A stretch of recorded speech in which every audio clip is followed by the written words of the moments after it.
Floyd Patterson, Charles Sonny Liston. Two of the most popular heavyweights in 1950s, 60s.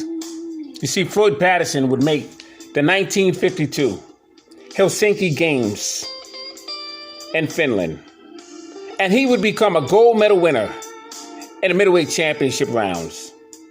Now, that would be the first time that would have been done since 1932. You see, Harry Wiley Sr.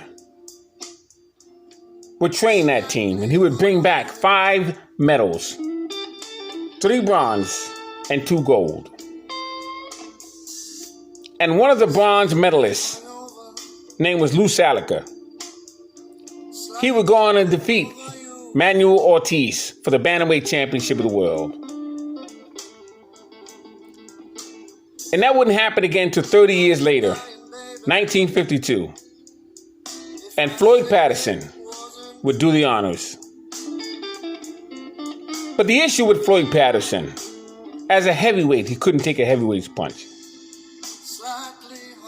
And that's why Rocky Marciano would decide in 1956 to hang up the gloves after defeating Archie Moore in 1955. But he would make a suggestion to Jim Norris that the 1952 middleweight champion, who was ranked number 1 as a light heavyweight at that time in 1956, along with Archie Moore, who he already defeated in 55, fight for his heavyweight championship crown. Floyd Patterson was born January 4th, 1935 in Waco, North Carolina. He died May 11th, 2006 in New Paltz, New York. I knew Floyd Patterson extremely well. I had asked Floyd Patterson, could he give me a few opponents that he don't think he would have fared well against? And he laughed and chuckled. And he said, Sonny Liston. See, Sonny Liston was a menacing fighter. He was a street thug. Floyd Patterson stood 5'11". He weighed 163 to 200 pounds. That was the problem. Managed by Custy Amato and trained by Joey Ferriello and Al Savani. Now, Floyd Patterson was known for having the peekaboo style. And he would win amateur gloves from 1951, 1952. He would begin his career as a professional September 12, 1952. Over a fighter by the name of Eddie Godbold. To knock him out in 4 rounds. He would continue his victory until Joey Maxim, June 7th, 1954. But that wouldn't discourage Floyd Patterson. He was a knockout machine. He faced fighters such as Willie Troy, Von Durrell, Archie McBride, and Calvin Bread, Jimmy Walls, and Tommy Hurricane Jackson. And he would get his shot in 1956, November 30th, scoring a 5th round knockout in Chicago over the great Archie Moore. Now, the problem with Floyd Patterson, you had a young man coming up in the rankings. His name was Charles Sonny Liston. He would defeat Ed Sanders, 1952 AAU Games.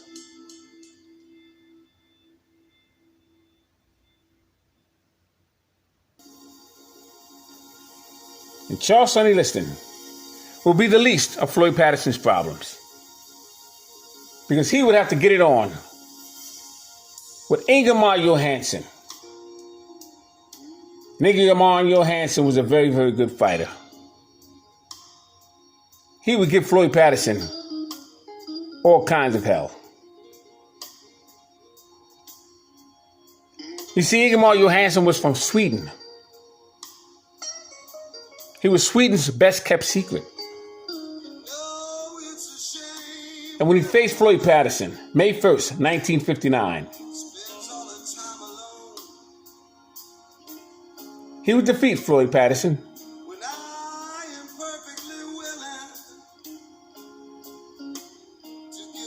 And Floyd Patterson would get a rematch with Ingemar Hansen in 1960. He would have regained his heavyweight championship belt by knocking him out in 5 brutal rounds. Faced him one more time in 1961. He would have to get it on with Charles Sonny Liston, September 25th, 1962.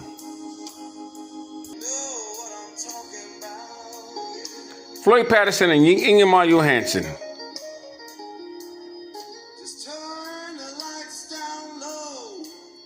will really put on a contest for the fight fans. Ingemar Johansson had a beautiful jab, that he had. And Floyd Patterson was known for his peekaboo style. But he could be caught. And it was demonstrated by Ingemar Johansson.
Charles Sonny Liston was born May 8, 1932, St. Francis County. It's a small town in Arkansas. He died December 30th, 1970, Las Vegas, Nevada. He stood 6'1.5" and he weighed 198 to 226 pounds, all muscle. He had trainers such as Dick Sadler and Willie Ruddish in his corner. Eddie Polino, his cut man. Willie Ruddish, fascinating light heavyweight. Met him several times. He would wind up being a trainer in Philadelphia gyms. In fact, he took over the career of Meldrick Taylor as an amateur. The second Julio Cesar Chavez fight, he would retrain him. Dick Sadler was the brother, Sandy Sadler, featherweight champion of the world. Charles Sonny Liston would be in the ring with Ed Sanders for the AAU Heavyweight Championship. He was a very strong puncher. Began his professional career in 1953. After 7 fights, he would lose his first fight to Marty Marshall, September 7th, 1954. But 1955, he would face Marty Marshall again, and he would stop him in 6 rounds. Stop him again in sparring. And he would face him one more time, March 6, 1956. He would defeat him 10 rounds. That would be his only fight in 1956. See, Sonny Liston had to get you back if you got the best of him. 1957, January of that year, Sonny Liston would begin a 9-month sentence for beating up a police officer in May of 56. And Liston was paroled from jail August 24th, 1957. 1959, April 15th, he would be in the ring with Cleveland Williams, Miami Beach, Florida. Cleveland Williams was a very hard puncher, but he'd be stopped by Charles Sonny Liston in 3 rounds. That same year, Sonny Liston would face Nino Valdez, stop him in 3 rounds. But his best year would be in 1960. He would fight Cleveland Williams again, knocking him out in 2 rounds. Roy Harris, 1 round. Zora Foley, 3 rounds. And Eddie Machen would go the distance with Charles Sonny Liston in 12 rounds. Sonny Liston was suspended July 14th, 1961. The state of Pennsylvania, the Athletic Commission, after being arrested once again. On November 6, 1961, he would have a 4-round exhibition with Ernie Terrell in preparation for his fight with Floyd Patterson. He would have one more fight that year in 1961. Devastating first-round knockout, Philadelphia, Pennsylvania, over Albert Westphal. The NAACP would not want Floyd Patterson to face Charles Sonny Liston, because Charles Sonny Liston was not the representation that the NAACP would want to give opportunities for black establishments.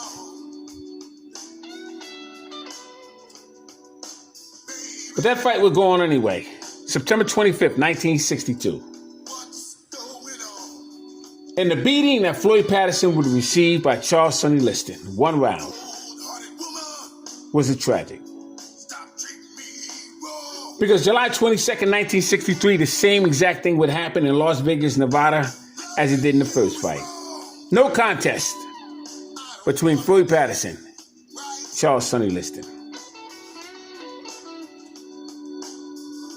My opinion, Charles Sonny Liston had the best jab outside of Larry Holmes in all of boxing.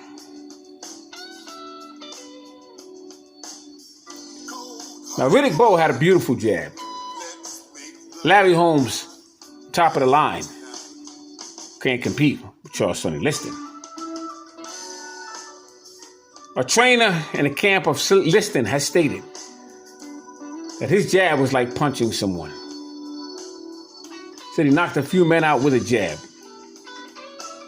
He was told to hold back the jab in sparring because he needed to keep his sparring partners during tough financial times. Charles Sonny Liston, outstanding fighter.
Scrapbook Boxing, Museum of the Forgotten Fisticuffs series. All great fights and all great fighters will never be forgotten on my channel. Salute to Floyd Patterson, Charles Sonny Liston.